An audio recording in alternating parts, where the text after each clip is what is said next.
Look who's in South Florida, getting set to stream yeah. Thursday Attaboy, Night Football. Albert. Look who's part of Thursday Night Football on Prime Video. Our friend Albert Breer from Sports Illustrated and the MMQB. How are you, Albert? Good to see you. Oh, we don't hear him. I don't hear him. Can you hear Mike? No, you got him up? no. All right, let's try it again. We do not hear him. Unmute. All right, can you unmute? We'll figure that out. Let's put him aside for the moment. You got him. I got him. We're back. We're back. You there, Albert? Is that better? Yes, it is. Thank you, Albert. There we are. Okay. Sorry, I had some issues with the mic, so I just decided to go with the computer, the laptop mic. Dude, so all good. Bezos paid for a nice room. Looks like you got towels behind you. You got the whole thing. I couldn't have a better. I couldn't set this up better, and That's I nice. tried different angles, but I think the lighting would have been bad. All right, so, I got to ask this question because, by the way, whenever I zoom in from a hotel room on someone else's show, I'm like, got to make sure, like everything is, A-okay. And because the bed. I'm always sensitive about like the unmade bed. You know what I mean? Exactly. Like, did you make your bed for this show? I did not. No, I did not make my bed for the show, but I'm always like, if I have the unmade bed, I'm always like trying different angles to make sure that like it does the shot, Okay. Like I don't want people thinking, I don't know. I think like people might make character judgments on you. That's what I say. Exactly. If you have unmade bed, Dude, that's why I'm self-conscious whenever I just do this sort of thing, and I appreciate you doing this for us. Albert Breer here, first guest in the history of the Rich Eisen Show, getting turned down service for his appearance right here prior to.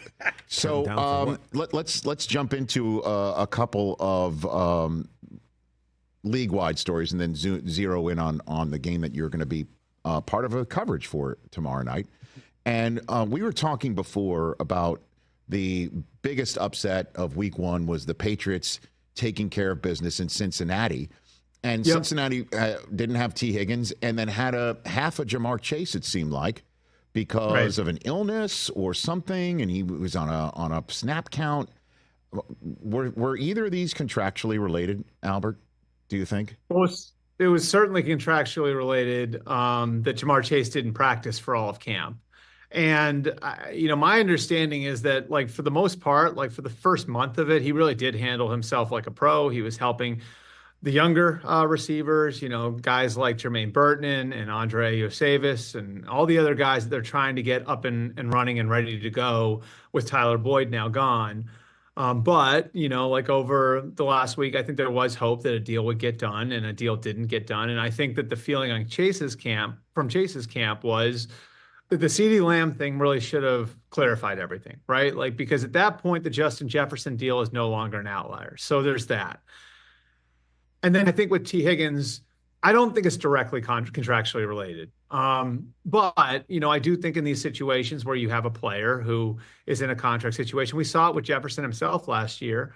With injuries, they might be a little bit more careful, when they're in a contract year. And so I think to some degree, and again, like I don't know that T. Higgins would have played anyway. I mean, it's a hamstring. You always want to be careful with those, especially if you're a team that's contending and is expecting to be playing deep into the playoffs. But, I do think that that's something that's a factor when you carry a guy into a contract year, especially when he's on the franchise tag the way T. Higgins is. Well, I mean, and the Bengals are no stranger to starting 0-2 and still having a fabulous season as they're now 0-1 with a home loss to the Patriots heading into Arrowhead for Sunday.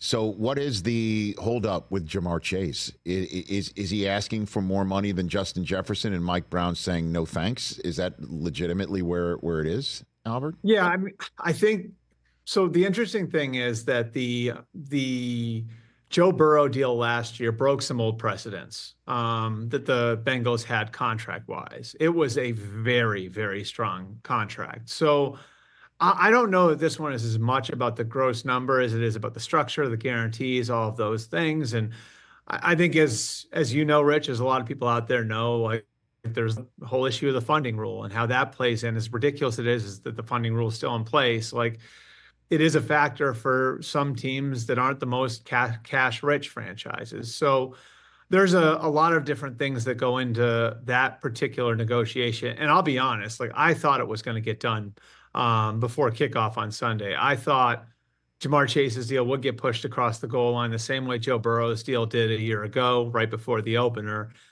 I mean, the fact that it did, the fact that the opener went the way that it did, the fact that they're playing Kansas City this week, I think should provide more motivation for a Bengals team that's all in to win a Super Bowl this year, to try and get something done, even though the season started. We'll see where it goes. Albert Breer here on the Rich Eisen Show. Most significant injury of week one, clearly Jordan Love going down in the final throes of the Packers' season-opening loss in Brazil to the Eagles.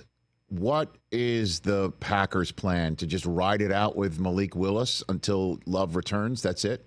That's going to be it?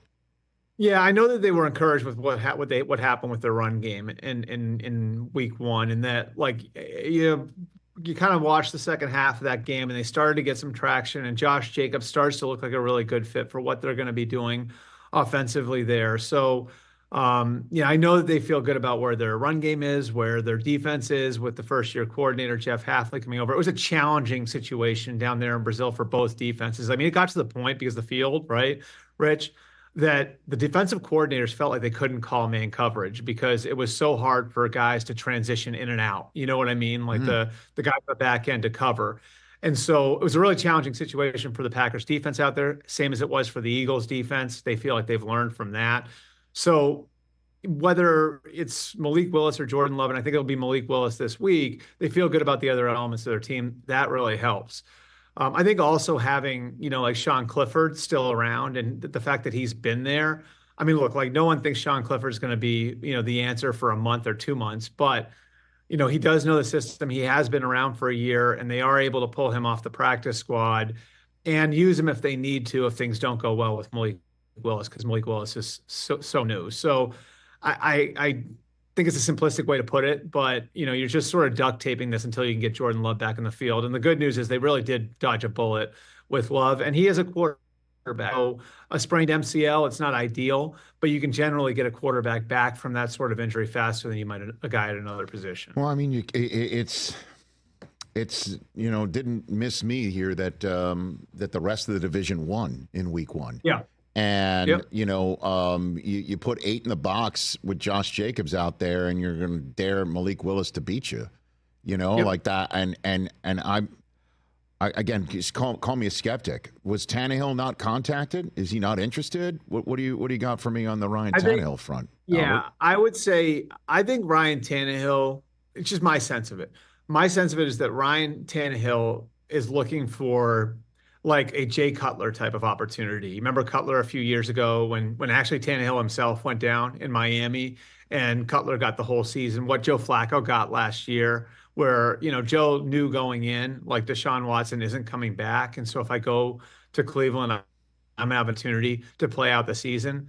I'm not sure that what Ryan Tannehill wants right now is to go and be a 1 or 2 week Band-Aid for somebody, He's made his money. I think, he's happy with his career. And I really think that that's sort of where you were, where you are right now. And, like having that sort of approach to whether or not you're going to join a team if you're Ryan Tannehill. Albert Breer here, the MMQB, the NFL podcast, also the Prime Video information man. We'll get to that shortly here on the Rich Eisen Show for Thursday Night Football.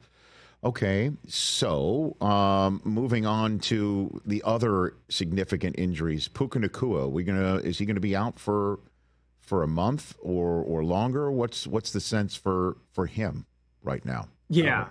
So he's been banged up, and so I think that they're going to take their time in bringing him back. The good news for the Rams is that they feel great about where they're at that position. The depth they've got at that position is better than it has been, and Cooper Kupp is, I think everybody saw it, right? Like he looks like the old Cooper Kupp. And, I remember talking to Sean McVay about this over the summer and how excited they were because this is the healthiest he's been for an off season really since the Super Bowl year.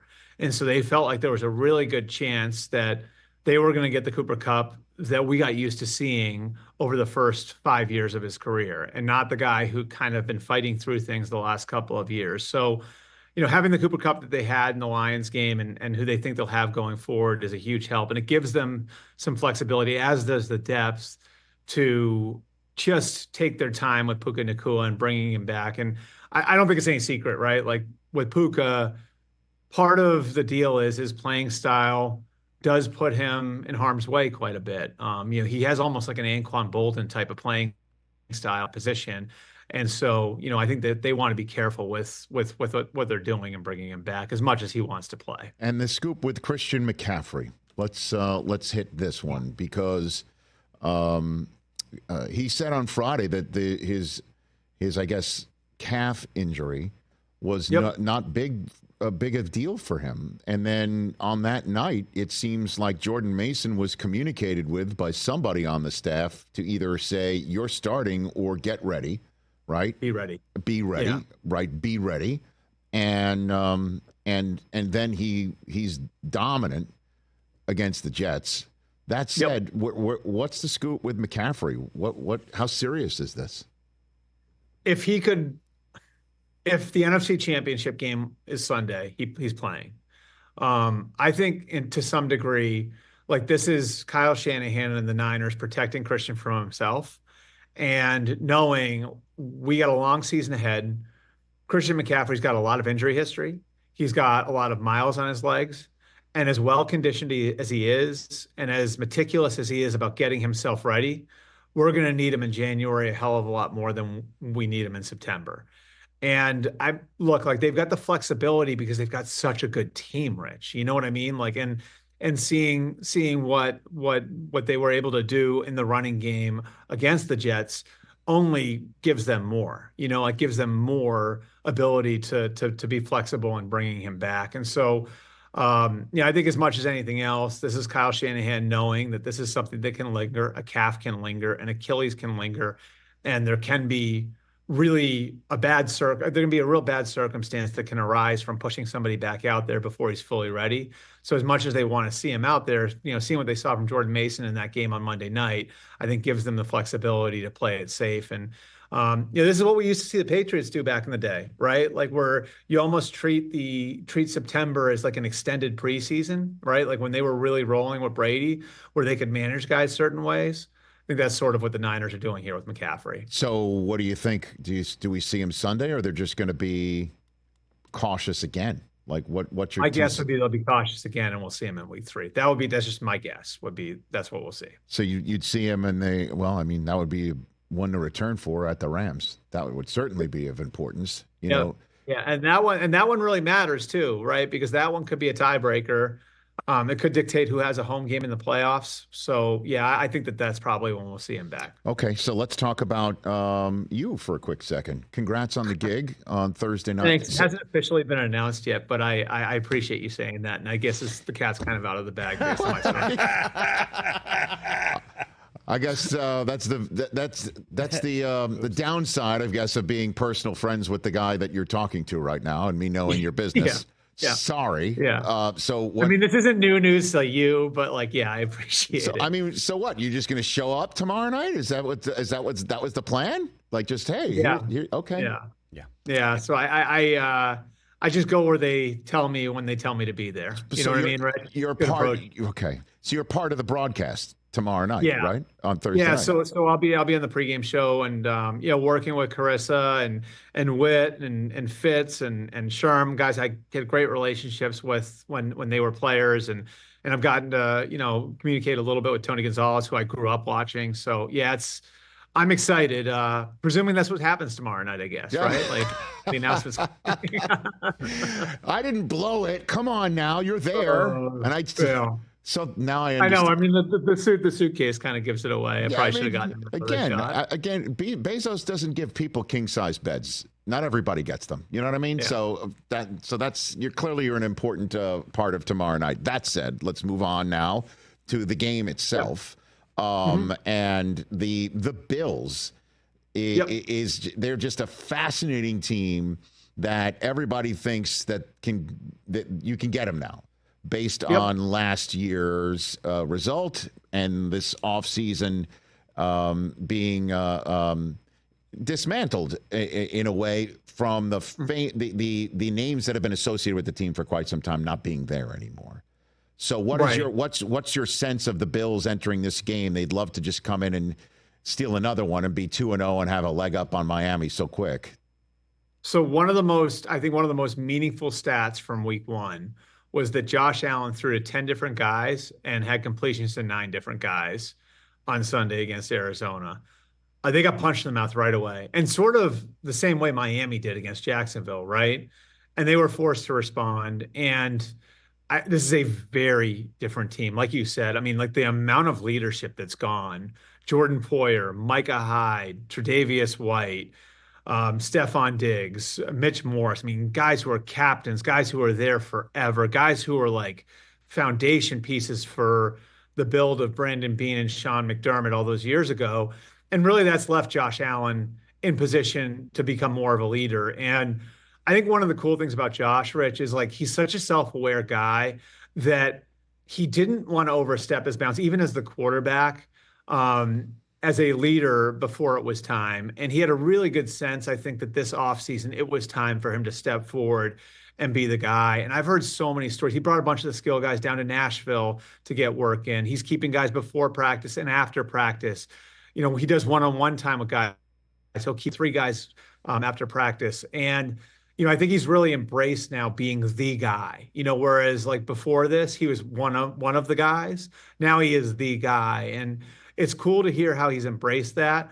The team's going to have some growing pains. There's no question about that. You don't lose that amount of leadership without having to go through some growing pains. And they're going to be relying on some rookies. You know, Cole Bishop, when he comes back from his injury, is expected to be a big part of the defense. We saw Keon Coleman flash a little bit, you know, in the opener against Arizona. So there are going to be some bumps. But I think one of the most meaningful stats for all those reasons that I just laid out was how many guys that Josh Allen threw to on Sunday. Because as good a player as Stephon Diggs was, there's still that element of looking over there. You know, if I haven't thrown to him in 3 or 4 attempts, I got to get the ball over to him, right?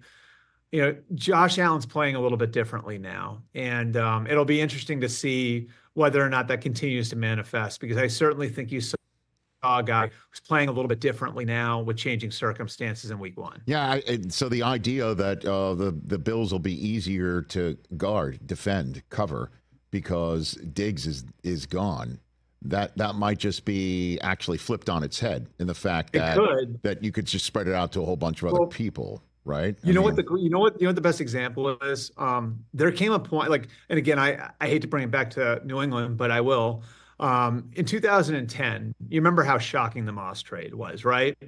Well, you know, like part of that was Moss was playing for a contract, and that whole thing about like having to look over there every so often and make sure that he was happy and make sure he's getting the ball. Like the Patriots felt like that was starting to affect their offense. So they trade Randy Moss, they trade for Deion Branch, and everybody was like, how is this going to work without Randy Moss there? He'd been so great for them for the 3 years previous. Brady wound up winning the MVP. And they legitimately become more difficult to defend. Now, in Tom Brady, we're talking about a guy who processes football at a higher level than maybe anybody ever has, right? Mm-hmm. He, Peyton Manning, a few guys in that category. So, like, his ability to use the whole field was at a higher level than almost anybody who's ever played this sport. But that dynamic could exist with Allen too. And I think it's going to be fascinating to see if it does, because we have seen that work this sort of way in the past, where a quarterback can become more difficult to defend if all 5 skill players are available or are alive and on every play. And with Diggs out of the equation, I think that becomes a little bit more the case with Buffalo. Albert Breer here from South Florida. Again, Thursday Night Football Prime Video kicking off week 2, Bills and Dolphins. So before, I let you go here, let's talk Dolphins. And it's difficult to just talk football about them. Raheem Mostert won't be playing. The question about Devin Achan's availability is up in the air right now. And clearly, defensively, them being as healthy as possible is very crucial, et cetera, and so on. But it's, it truly is all about what happened to Tyreek Hill before week 1 and the lingering effects on the team. And Tyreek Hill came out and said he wants the police officer that manhandled him fired. And that's really, I imagine, all that's being discussed down there in South Florida. What is your reporting on how this did affect the Dolphins prior to the game in week 1 and how much it does, in fact, linger for week 2, Albert? I think it rallied them. Like, I really do. And I know that sounds weird, but I think it did rally them. And I think one thing that was really meaningful, and I think that this has been sort of like swept into the rugs the wrong way to put it, but I think it's an important element to it is the other guy who was on the scene, and that's Calais Campbell. And I know, Rich, you've been around Calais, right? Oh, Like yes. a bunch. Love him. Like that is one of the best, not just players of the last 20 humans. One of the best people Yeah. that's come through the NFL over the last 20 years. And like it's just an A-plus guy. And so I think the fact that like he was involved in that and somebody with the credibility that he has got caught up in that made it even more of like a rallying thing for that whole group. Like, okay, like something tough happened to our teammates this morning.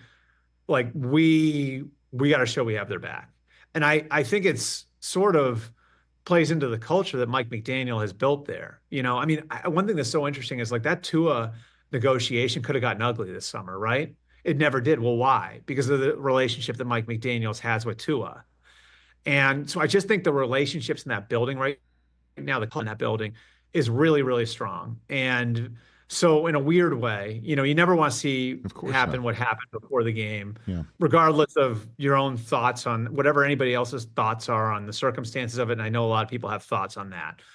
But I do think in a sort of an interesting way, it galvanized the team around those guys, and not just around Tyreek, but also around somebody like Calais, who is as respected as any player in the NFL. And any player in the NFL, I'd say over the last 15 to 20 years. So I just think that like in kind of a weird way, they fall behind in that game. They have to rally, right? Like they're kind of disjointed a little offensively early on. They're able to get it done. Tyreek has the big play. I actually think there's been some positive that's come of this, for that locker room. Yeah, Calais Campbell, the 2020 Walter Payton Man of the Year of the National Football League, is who we're talking about right now. And the conversation, if not for this, would have been about Tua and his comments to Dan Le Batard about the previous coach and Brian Flores and Mike McDaniel. And I think that you're seeing what you're saying, like kind of weaving it all together here. McDaniel's control of the locker room and his comments as well and how they are playing out is something, I guess, turning something into a positive in that regard. But it'll be interesting to see that as a backdrop of the Thursday night game, which is between two of the three, I might add, and they're not the Jets, 1-0 teams in the AFC East right now. It's a pretty big game you've got tomorrow night. And what's cool about it too is like if you look at the way that week one played out, weren't their games mirror images of each other, right? Like so they play an opponent that most people think they're going to beat. I think most people thought Buffalo was going to beat Arizona and was going to beat Jacksonville, and both teams got punched in the mouth, and both teams showed resolve. And they showed resolve. I think I think seeing it on offense for Buffalo was big because of all the new pieces on offense and because Steph's gone, right? And then I think for Miami, it was big seeing it on defense because there is no Christian Wilkins anymore. There is no Jerome Baker anymore. Xavier Howard's gone. Vic Fangio's gone, and Anthony Weaver's come in. And so, like, I think, like, just the growth of those two units, like, that's going to be an interesting part of tomorrow, too, is, like, can the Dolphins defense and the Bills offense carry over the way they finish the games on Sunday into, again, a short week and all the rest of it. It'll be really interesting to watch. You're awesome, Albert. I'm excited to see you tomorrow night and always on our screen here. So I greatly appreciate it. And save me. I guess I shouldn't do this then, right? Uh-huh. Okay. He's horns up. He's horns up. No, it's fine, dude. Albert. You know me, man. You know me. I will sign for 20 months in between losses any day of the week. And again, if you just I went to the school that panics like when we have a bad quarter. Oh my goodness! Trust me, I get the texts from you and money manager to the stars, Don. Okay, so listen. I know how thin-skinned you really are, Albert, but you can act tough with me right now. Yeah, Albert. Also, thank you for your quarterback. Like, it's amazing what that can do. It's a Syracuse man right there. We're the I know, and we're kind of like a quarterback development factory right now. I don't know if you guys have watched how Will Howard has played through 2 weeks, but that looks pretty good too. So everybody wins, Another one that Chris you didn't mention there's is Quinn Ewers, who came through the program. What'd you guys think about him on Saturday? Yeah, he looked great, dude. He really did. He looked superb. And the thing that's really weird is that these guys don't play at Ohio State, but then they talk well of the whole program when they leave. Although I'm sure your guy won't, Chris. No, he won't be one of those guys that talks. Ryan Day said nice things about Kyle on Tuesday. He said he's rooting for Kyle. Yeah, he looks great. Not here. he had to go to Syracuse to really get unleashed. That's right. There you go. I like it.